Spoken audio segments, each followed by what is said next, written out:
2 दिन पहले 11 मार्च को अहमदाबाद में 100% डिजिटल पेमेंट्स को चालू करने का ऑर्डर इशू हुआ।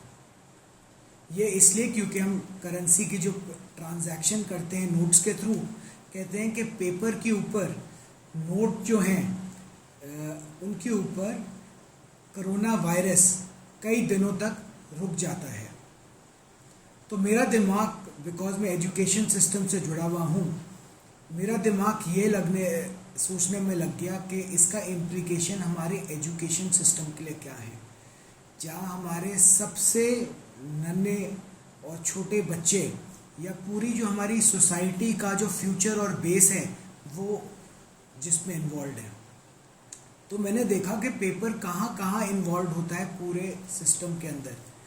मैंने देखा अटेंडेंस हम इस पे लेते हैं, हम अपने जब क्वेश्चंस देते हैं एग्ज़ाम्स के लिए क्वेश्चन पेपर भी इस पे छपते हैं, उसके बाद जब आंसर शीट्स होती हैं वो भी छपती हैं, फिर रिपोर्ट कार्ड्स होते हैं ये भी होता है, और जितना भी हमारा इंटरनल पेपर वर्क है जिसमें हम अप्रूवल्स लेते हैं अपने हायर अथॉरिटीज से या रिपोर्ट्स लिखते हैं, लगभग सब कुछ पेपर पे ही हो रहा था। अब जैसे ही लॉकडाउन ईज आउट होता है तो इसका मतलब if we go back to the normal तो हमारे सारे पेपर वर्क के कार्रवाइयाँ भी वैसे ही होनी चाहिए, बट ऐसा नहीं है। Lockdown opening is not directly proportional to corona virus going away. ये एक हमारी इकोनॉमिक ज़रूरतें हैं जिसकी वजह से हम सबको मिलके आगे बढ़ना है और उसके लिए काम करना ज़रूरी है। बट क्या हमारा एजुकेशनल सिस्टम वैसे ही काम कर पाएगा? सोच लीजिए कि अगर स्कूल खुल जाते हैं तो अगर कोरोना वायरस पेपर पे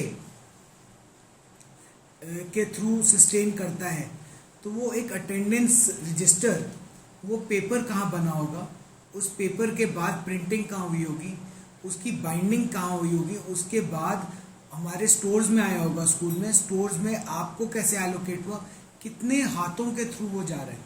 सिमिलरली क्वेश्चन पेपर्स, सिमिलरली अगर जो हमने नोटबुक्स चेक करनी है, जो बच्चों के घर पे कितने लोग होंगे, आपके घर पे कितने होंगे, तो ये सारा का सारा देखते हुए I think there is a huge implication for the education sector.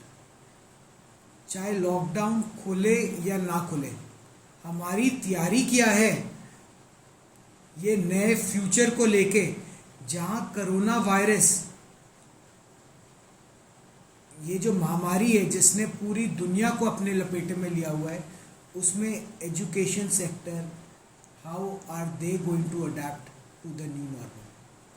तो ये मेरा आपसे सवाल है, और आप अपने कमेंट्स भी कर सकते हैं नीचे। मेरा यूट्यूब चैनल लाइक करिए, सब्सक्राइब करिए और नोटिफिकेशन डालिए ताकि अगर मैंने कोई अपडेट दिया तो मेरा अपडेट आपके पास तुरंत पहुंच जाए। शुक्रिया।